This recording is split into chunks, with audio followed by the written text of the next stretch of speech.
Welcome to Bible 325, the life, mission, and teaching of Jesus Christ. I'm so excited that you've joined us, and we continue through the course. We're going to be looking at the lessons and the notes entitled, Jesus is the Messiah. So if you want to get those notes, pause the video, get those notes. That will help you as we go through this. The main text we're going to be using is Matthew chapter 16, verses 13 through 20. Also, if you would like to take this time to pause the video and read through Matthew 16 again and just get the flavor of what Matthew is recording here. Matthew 16, verses 13 through 20. And I'll read it, and we will begin our discussion on Jesus is the Messiah. When Jesus came to the region of Caesarea Philippi, he asked his disciples, "Who do people say the Son of Man is?" They replied, "Some say John the Baptist, others say Elijah, and still others Jeremiah or one of the prophets. But what about you?" he asked. "Who do you say I am?" Simon Peter answered, You, emphatic in the Greek, you are the Messiah, the Mashach, the anointed one, the sent one, the Son of the living God. Jesus replied, "Blessed are you, Simon Bar-Jonah, for this was not revealed to you by flesh and blood, but by my Father in heaven. And I tell you that you are Peter, and on this rock I will build my church, and the gates of hell will not overcome it. I will give you the keys of the kingdom. Whatever you bind on earth will be bound in heaven, and whatever you loose on earth will be loosed in heaven." Then he ordered his disciples not to tell anyone that he was the Messiah. Now, the Messiah, the anointed one, the sent one. The Messiah was the expected hero in the Old Testament. He was the superhero, basically, who would come and deliver Israel. He was the hope, the expectation of Israel. He would come and take away Rome's oppression. All of this. This is who Jesus is. And the Messiah was predicted in the Old Testament. He would have signs and wonders following him. And here we're going to see Peter's declaration about Jesus. Jesus is emphatically the Messiah. This is the pivot point of Jesus' ministry.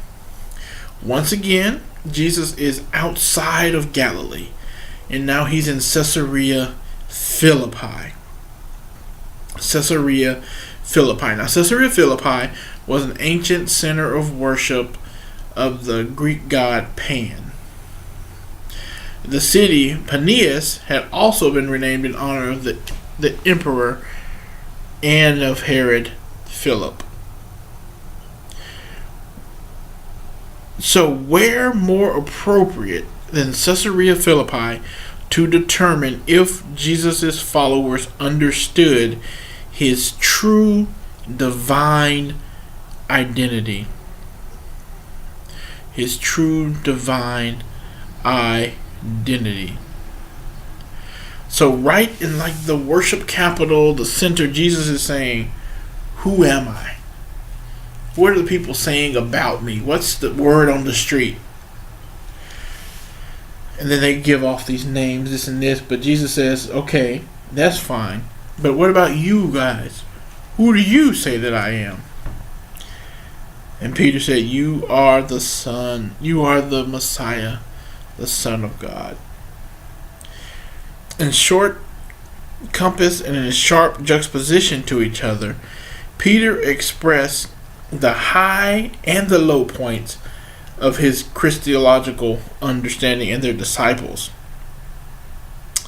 On one hand, Peter says that Jesus is the Christ, the Son of the living God.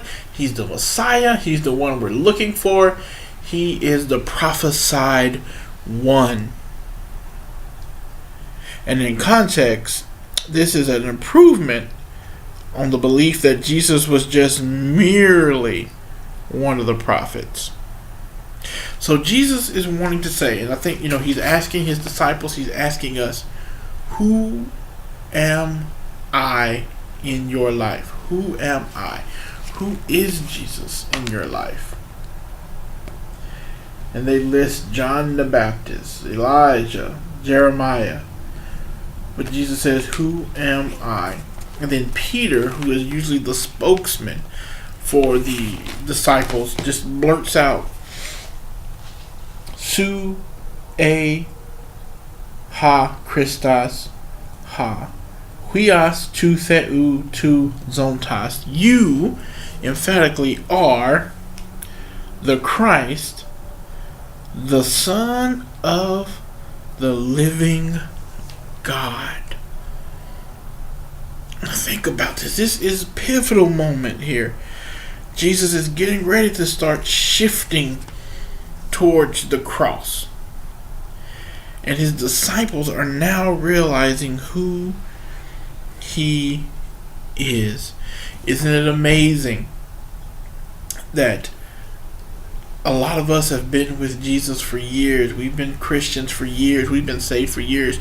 But we still do not understand his true identity.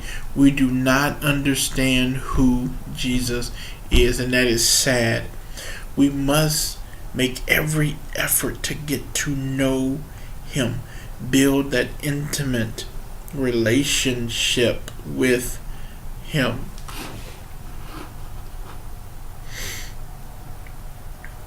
So it was a divinely revealed insight. Jesus says, my Father, flesh and blood, humans, these people didn't reveal this to you, but what you just said, Peter, came from revelation from my Father. And the disciples, they got it. Jesus says that he will build his church, his ecclesia, on this rock.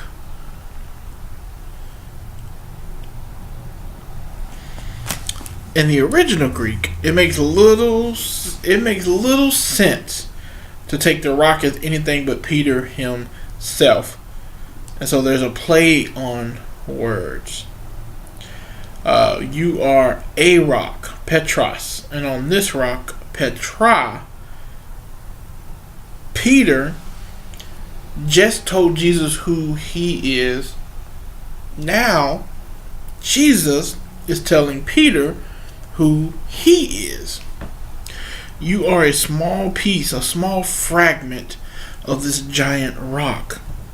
And on the other hand, although Peter seems to grasp something of Jesus' unique relationship with God, he was not prepared for a suffering Messiah, which was predicted. And so Jesus silences him because Peter cannot handle the fact that their Messiah is going to be beaten. Their Messiah is going to be slaughtered. As Jesus predicts his death again, he says, I have to suffer many things in Jerusalem. I will be killed, and on the third day I will rose again. Verse 22, Peter took him aside and began to rebuke him. Never, Lord. This shall never happen to you. Get behind me, Satan. You are a stumbling block to me.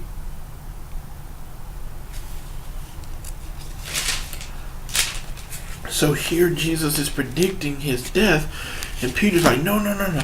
We cannot have our Messiah, our ruler, die like this. Because they thought that the Messiah was going to come in, whoosh, clean house. But Jesus comes in meek. He comes in humbly. He comes in lowly. And that's how he does.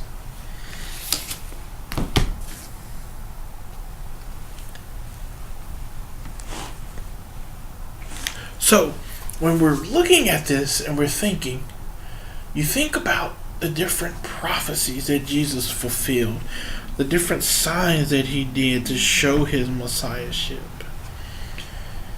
He healed the lame. He gave sight to the blind. He fed 5,000 people.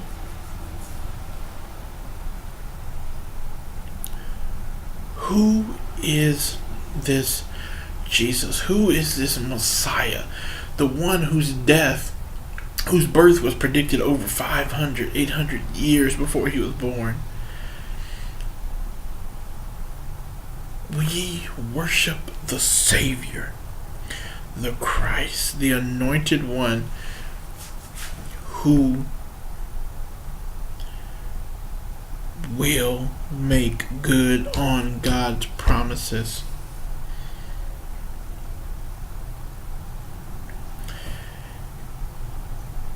And the thing is, we can't get discouraged, because the disciples have been with Jesus for some time, but yet they still did not fully grasp who he was. And I think once we mentally, spiritually begin to understand who God truly is, we'll never do big things for him, because we have to understand that Jesus didn't come just to heal you of a hangnail or a stub toe or anything like that. Jesus came to save your soul from a dying hell. So when we look at this passage,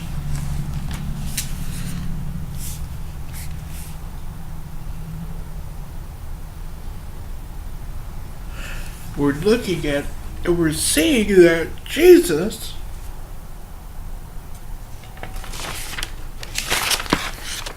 always does things opposite of what we expect. They expected Jesus to come in saddles blazing, but no, Jesus comes in wrapped in burial clothes and in linens, and laid in a manger, laid in a feeding trough.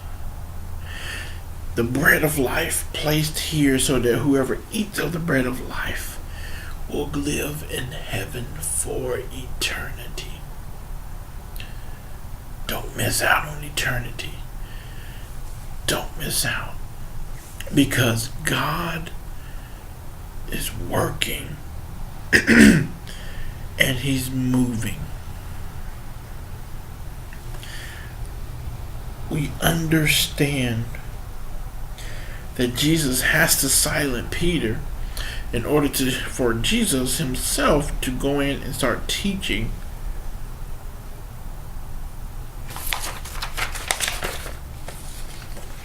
various things. Now, when we look at passages like Isaiah 44 to the end of the book, we see that God always has a remnant. God always works best with small groups, small members, places where the word is going out. Jesus asked the disciples a question, and I believe he's asking us, who am I in your life? And we come to that realization that Jesus is the Messiah.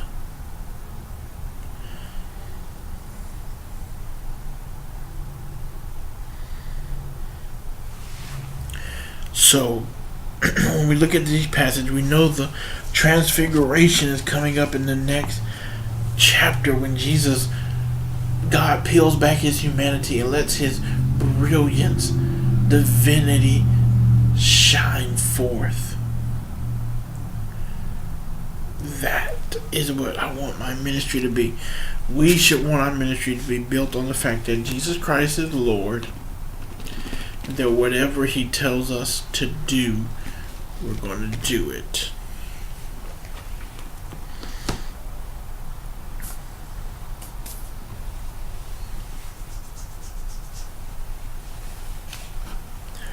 So it's important to remember that at this crucial moment in Jesus' ministry, he finds the time to stop, perceive the situation, and ask the questions.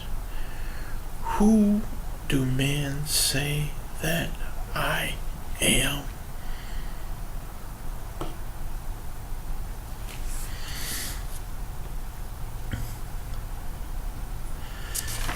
It is pivot on this messianic confession of Peter. Now, it's interesting that Peter has all this zeal, this fire, this passion, but a few chapters later we see him cursing out a young girl because he did not get his jacket or whatever serviced.